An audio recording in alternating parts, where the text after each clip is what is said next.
Hello and welcome to Dialogue. Chinese President Xi Jinping has begun state visits to Kazakhstan and Tajikistan, making another important interaction between China and the Central Asian leaders. Over the past decades, China has become the largest trading partner of all 5 Central Asian countries, with trade and mutual investment increasing by over 100 times.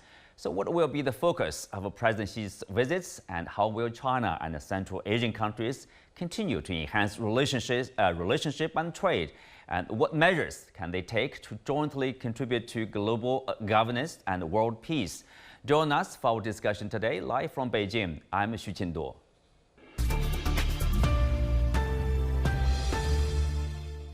Joining me today are Assel Tutumlu, Associate Professor in Political Science at Near East University, Wang Jin, Associate Professor at Northwest University of China, and Alouddin Komilov, Research Fellow at the Center for Progressive Reforms in Uzbekistan. Welcome to Dialogue. So, Assel, I'll start with you. So this is actually President Xi's 5th visit to Kazakhstan, and of course, Kazakhstan President Tokayev has also visited China 5 times since 2019. So tell us, what's the visit about? What will be the focus here? Well, the focus obviously is going to be very much informed by the geopolitical situation, where Central Asia is very much sandwiched with different conflicts, both in the north and in the south, and the Middle East. And so what is on the agenda is indeed the investments, bilateral trade increase, the expansion of Belt and Road Initiative, and most importantly, transport cooperation. For all the Central Asian states, it is very important to establish new routes to transition and transport goods, services from China to Europe and backwards from Europe to China as well. Wang Jin, so what's your take of President Xi's current visit to Kazakhstan? Of course, it is a very important national visit, given that we know that the two countries' friendship has been maintained during the past decade, and also Kazakhstan is a location where the Belt and Road Initiative was early proposed by President Xi Jinping in 2013. And also, Kazakhstan is a very, very important partner, both politically and economically for China, connecting both China and the Central Asian states, as well as China and the rest of the world. So I think this visit will, on the one hand, enhance the bilateral relations, bilateral political trust, economic cooperation between the two countries, and also, on the other hand, it will establish the kind of the bridge for China and Kazakhstan and other members of the Shanghai Cooperation Organization to further encourage the cooperation inside the mechanism. This visit will also take presidency to Tajikistan. And Alouddin, that's where you are from. Tell us what to expect out of this visit between the two countries here. Of course, China is very important for Tajikistan. Not in terms of security cooperation, but also economic cooperation. As we all know that Tajikistan is a mountainous area, very much dependent on China, not only for economic cooperation, but also for getting security. But it has also borders with Afghanistan in the south, which is also a very important factor to mention after this attack in Moscow. So worries about Tajikistan and radicalization is rising. Also, this is why I believe security will be one of the important topics during President Xi's visit to Tajikistan. Of course, as our colleagues said, that economy is very important. Tajikistan is looking China as an opportunity to diversify its economy, to get more sustainable economic development. Just as you brought these countries together, security and economic development, as we understand. So, Assel, China and Kazakhstan, they established the diplomatic ties in 1992. And since then, the relations have been growing fast. In 2022, the two countries announced the beginning of a new golden 30 years and elevated their relationship to a permanent comprehensive strategic partnership. This word, I mean, permanent, such a characterization is quite unique in terms of Chinese relationship with other countries. Tell us your understanding of this characterization. Well, I do agree that this particular agreement is really unique, but it's also, if you take a look at the Chinese cooperation agreements with other Central Asian states, there are also very important and unique aspects in cooperation agreements of Kyrgyzstan and Uzbekistan. So, for example, the cooperation agreement with Uzbekistan is called all-weather. And the all-weather principle only applies to Russia and Pakistan, which are the key partners of Chinese foreign policy. So obviously, it really depends on the wording, but at the same time, it also shows an attempt of Chinese government to really give this special attention and special treatment to every single neighbor that is surrounding the country. So yeah, I do agree that this is a very special relation, absolutely, and it will probably even grow more strategically as we go on, because again, the war in Ukraine continues for the third year. There is obviously the instability in the Middle East with Israeli genocidal operation in Gaza, and the insecurity in the Red Sea as well. So as these things will continue, the importance of Kazakhstan and Central Asia in general as a region will probably grow in the near future. Mm-hmm.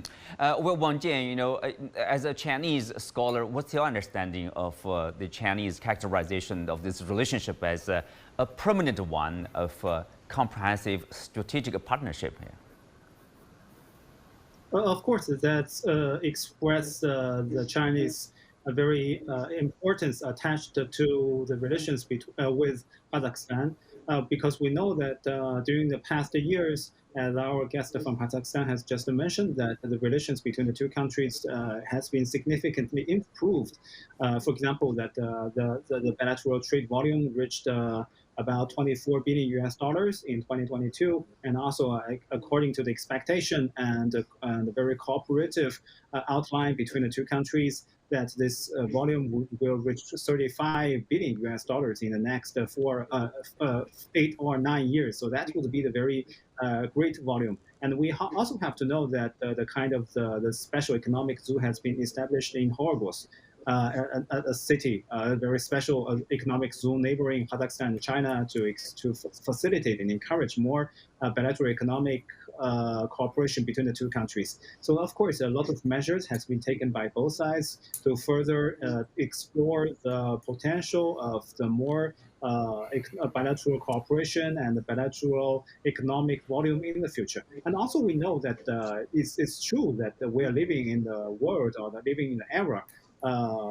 filled with different instabilities and crises all across the globe.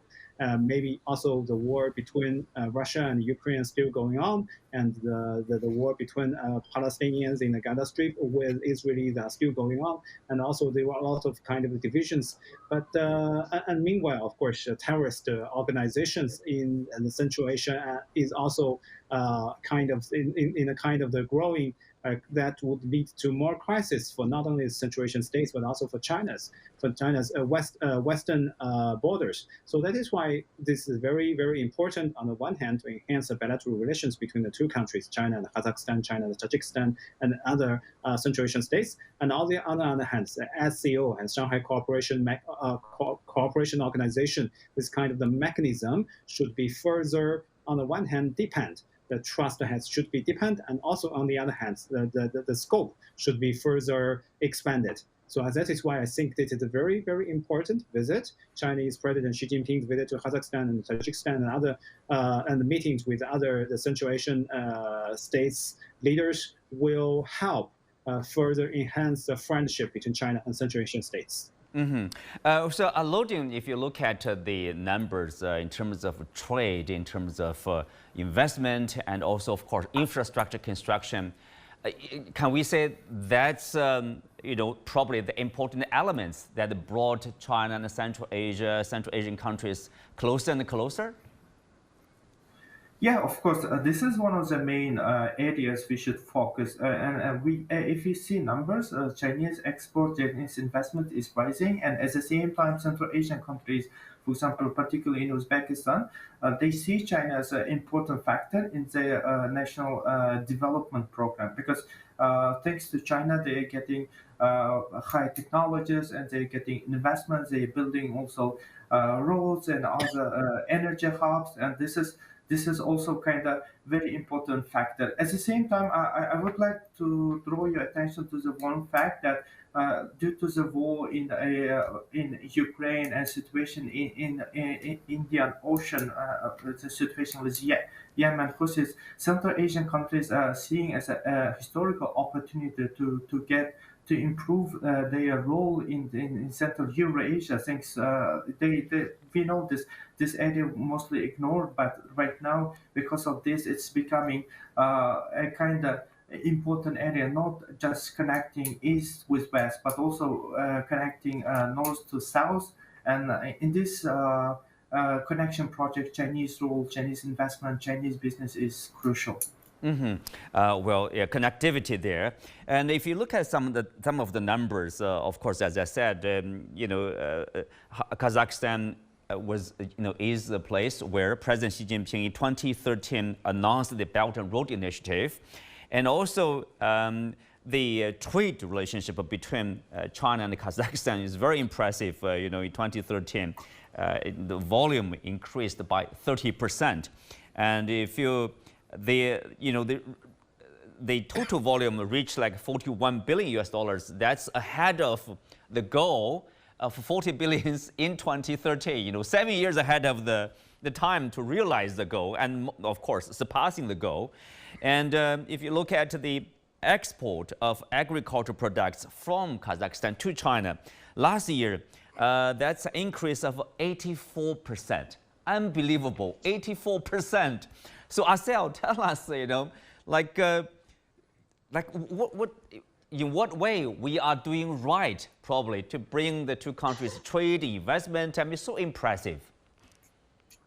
I think there are several reasons for this growing cooperation. Well, first of all, the fact that the Belt and Road Initiative historically has been very much linked to the country's industrialization plans. And this particular equality and real kind of compatibility, trying to find projects that are compatible with each other, has been characterizing the development and the Chinese presence pretty much since the Belt and Road Initiative. So most of the projects that the government is interested in, Chinese government is interested in supporting, are actually also proposed by the Kazakhstani government, and they are usually reflected in strategic documents and strategic institutions and policies as well. And so that's the reason why some of the projects that are established, for example, the railroad construction, the pipeline construction and connections, let's say, for example, gas processing plants, refineries, they're all reflected in the strategic documents. So both the government of Kazakhstan and the Chinese government here find really nice ways of cooperation that is not only strategic and beneficial, but also very important for the region in general. And I think that's the reason why we see this growing cooperation. And obviously the geopolitical situation is forcing Kazakhstan, for example, to reroute its goods, whereas before 80% of our cargo traveled through, so to say, the northern route through the territory of Russia. But now, since Russian territory is under sanctions, a lot of our logistics companies are looking for alternative ways. And the BRI actually really kind of represented that concerted effort of establishing a different corridor that is now very much in demand internationally and domestically for everybody in the region, basically. Yeah, it seems like you mentioned about basically the features of the relationship of being equal, consultative, talking to each other on what program or what projects we're working together. So that's quite effective. And Wang Jin, in recent years, we have seen the Chinese auto brands like Chery and Chang'an, for example. They are also investing in the country. Of course, wind turbines have been there for years. So renewable energy basically is a new area for the Chinese investment in Kazakhstan.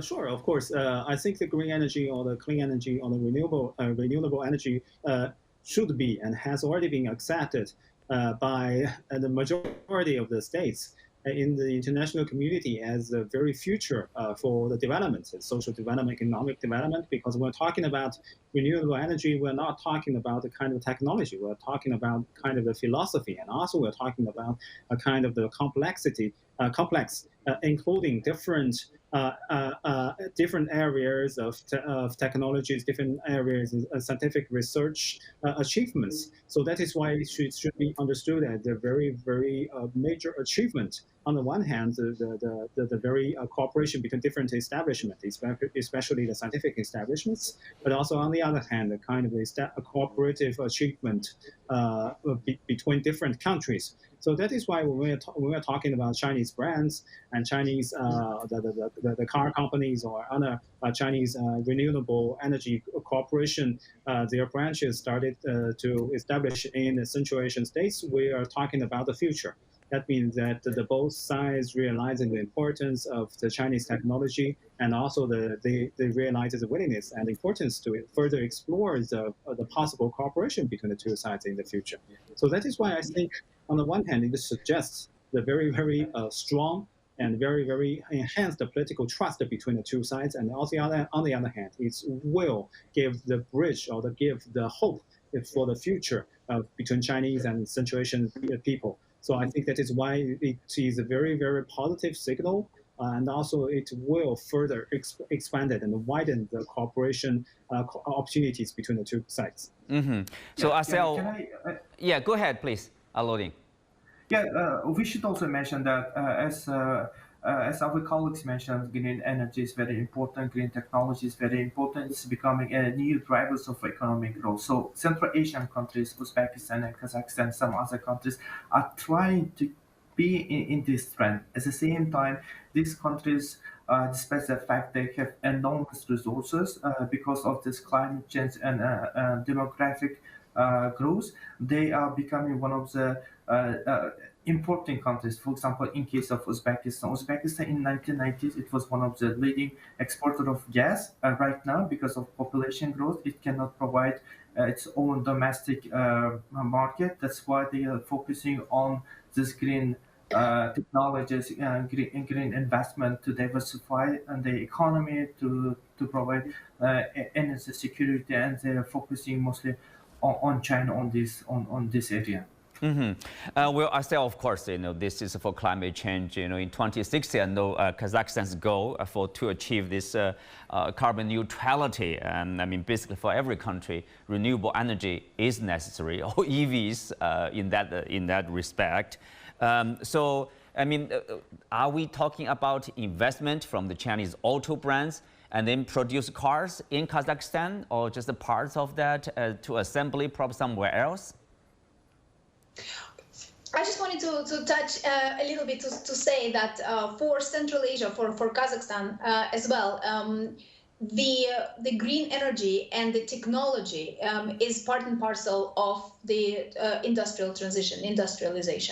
And so that's why China represents not only the source or the philosophy or the source of materials and know-how and so on, but it also has itself shown the great kind of change in climate change technologies, right?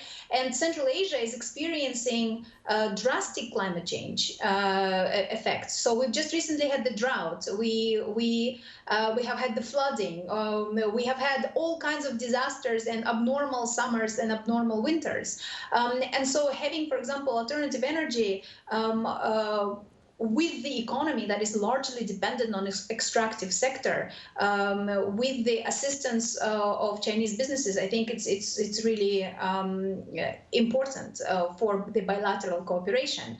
And it's also recognized not only within the bilateral cooperation, the importance of non-energy sector and cooperation of non-energy, the renewable energies is also visible in all kinds of other regional associations and agreements that are coming up recently. Mm-hmm. In terms of the Chinese factories in Kazakhstan, the construction of a car has been something that has been very important for the government in Kazakhstan. The ability to not only produce kind of spare parts or put the parts together is actually a dream, to produce a car. And we have seen a relatively successful example with Uzbekistan that was able to introduce that cooperation. So Kazakhstan is hoping that we are going to have relatively similar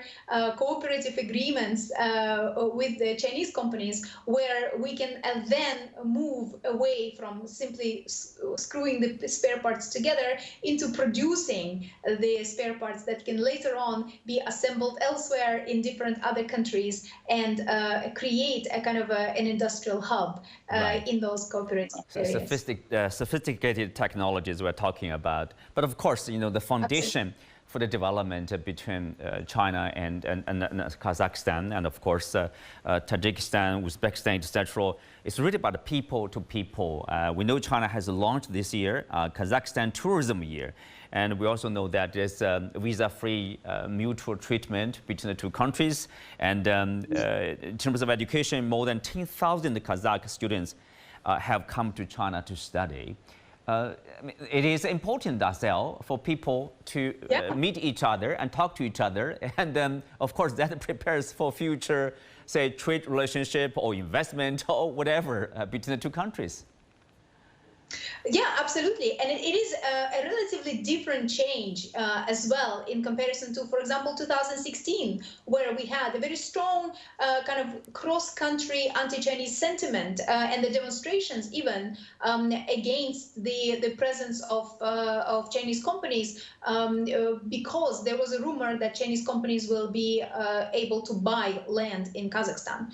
And that's a very different, I think today, there is a very different dynamic that is happening. People are more open to cooperation. People understand that a lot of the terms of cooperation will depend on their own behavior and their own abilities. And so the visa-free regime will enable both societies to actually get to know each other and also expand some aspects, particularly medical tourism, for example, and education and educational exchange for Kazakh citizens. There is a very sizable sector in Central Asia in general for medical tourism in China. Mm-hmm. But again, more needs to be done. I mean, we're talking of relatively small numbers at this point. But yes, definitely, there is more to be done. And we hope that this 35 events that they're planning this year are really going to encourage both societies to really get to know each other. Right. Understanding is a cliche, but it's critically important for country-to-country relationship there. And Alouddin, of course, we talked about connectivity, BRI. Now here is an important development. This rail line is called China and Kyrgyzstan Uzbekistan Railway. Tell us, what does it mean? I mean, everybody is talking about how important it is. Tell us, what does it mean to the three countries respectively, to China, to Kyrgyzstan, to Uzbekistan, for example? Yeah, in Central Asia, particularly in Uzbekistan, in Kyrgyzstan, people are very excited about this project because it's strategically very important, and it will connect China to Middle East and Western Europe. we know this it will cost the time and also the distance. After this construction, distance between China and Middle East will decrease 900 kilometers. This is a very important factor. At the same time, Central Asian countries, particularly Uzbekistan, are seeing as an opportunity to get access to international waters and safe and easy. And it will also provide some transition fees for these countries. And we know that because of this war, this middle corridor was very popular, but because of this importance of this road, and it cannot cover all transits between China and West. That's why it's also good opportunity for these neighboring countries to integrate in this project, and it will develop economic trade among regional countries at the same time as European countries as well. So Alouddin, yeah, go ahead, Assel. Just a second. Yeah. Just sorry, and that's because of the middle corridor. I think it's a very important path, because if you take a look at the middle corridor right now, countries are Kyrgyzstan, Tajikistan, Uzbekistan are relatively isolated from that middle corridor. But the middle corridor itself has a lot of problems, right? It's 11 different countries with different customs, with different standards for railroad, for freight transport, for example, through the Caspian Sea, and so on. And so I think establishing a new railway as an alternative path is very beneficial for the region in general, not just for Uzbekistan or Kyrgyzstan or China. And that's because a lot more can be transported through that system, particularly because Kazakhstani infrastructure, for example, is in the making. We are just now doing the third checkpoint. We are expanding the rail system of Dostik.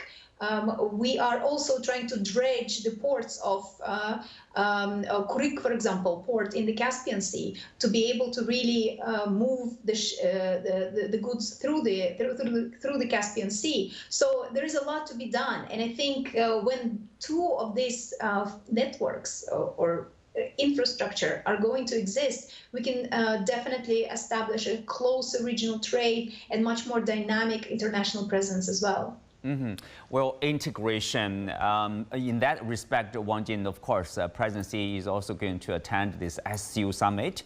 You can also say that's integration of countries. We will have a new member, and also, of course, countries will discuss about not only security, but also economic cooperation. This is against a background, a large background of, of a global situation, which is filled with, let's say, conflicts, uncertainty. What kind of a role, SCO is going to play, or regional countries is going to play in terms of probably contributing more stability, or contributing the development of member countries here? I think the SCO will become and continue to become the very, very important pillar for the international stability and the world political cooperation. Because on the one hand, as we mentioned, the SCO is a very important example, as the SCO members all agreed that the SCO under the so-called Shanghai spirit should be further highlighted in the future to direct the cooperation among the member states inside the SCO. That is to share with each other, to trust each other, and to melt down the differences to find the common ground for the solutions for the different crises and the topics inside the SCO. And also on the other hand, SCO is a very inclusive platform. We know that, as you mentioned, during the past years, several new members come into the platform, and the more topics has been covered, not only focusing upon the anti-terrorism, anti-extremism, but also we're talking about the topics